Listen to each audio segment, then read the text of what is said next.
তো এখানে দেখো দেওয়া আছে একটা প্যাসেজ, কুশাসনী ইন্দ্রজিৎ পূজে ইষ্ট দেবে নিভৃতে কৌশিক বস্ত্র কৌশিক উত্তরী চন্দনের ফোঁটা ভালে ফুলমালা গলে পরে ধূপদানে ধূপ জ্বলিছে চৌদিকে পুতঘৃত রসিদী পুষ্প রাশি রাশি বসিছে একাকী রথীন্দ্র নিমগ্ন তপে চন্দ্রচূড় যেন।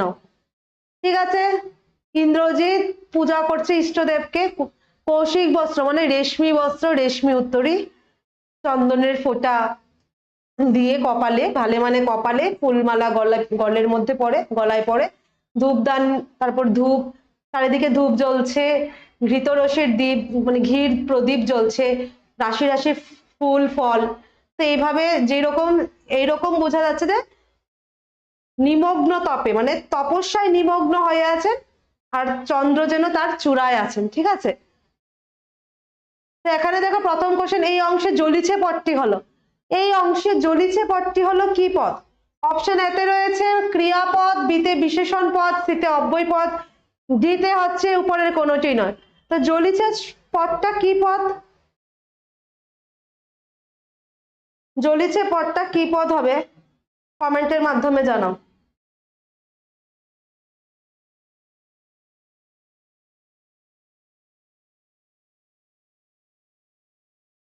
ভেরি গুড, মানে ক্রিয়াপদ, জ্বলিছে পদটা হচ্ছে ক্রিয়াপদ।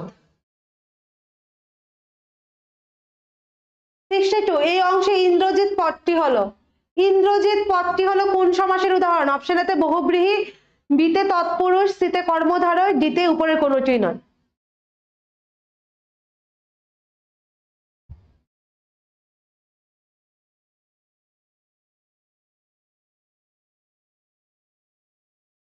ইন্দ্রজিৎ পদটি কোন সমাস?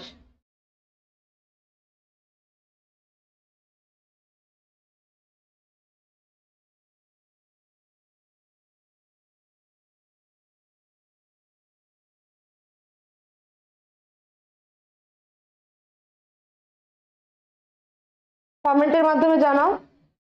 62 পদটি কোন সমাস?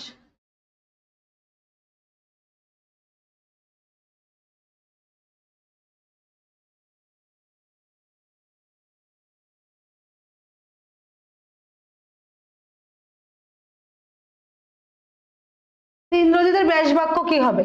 ইন্দ্রকে জয় করেছেন যিনি, ইন্দ্রকে জয় করেছেন যিনি,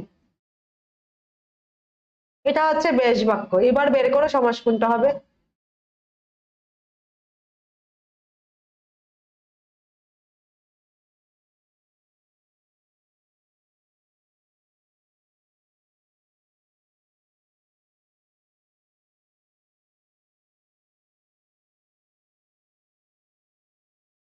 এটা হবে বহুব্রীহি।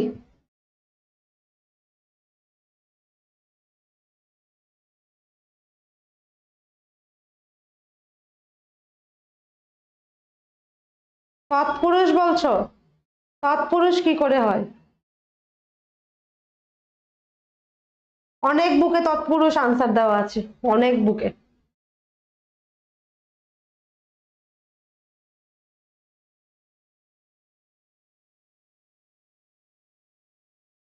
ব্যাস বাক্যটা আগে করে নেবে। তো ইন্দ্রজিৎ শব্দটার ব্যাস বাক্য হচ্ছে ইন্দ্রকে জয় করেছেন যিনি।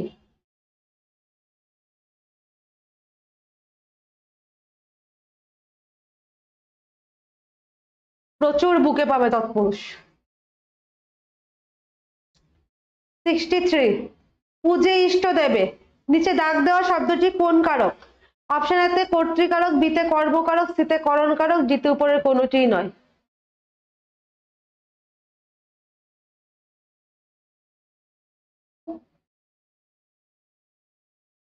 পূজে ইষ্ট দেবে কোন কারক হবে? Question number 63।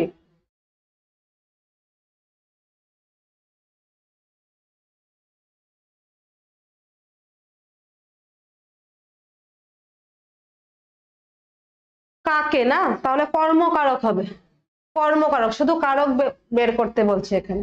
Very good. 64 এই অংশে রথীন্দ্র শব্দটি সন্ধি বিচ্ছেদ করলে হবে। রথীন্দ্র শব্দটি, রথীন্দ্র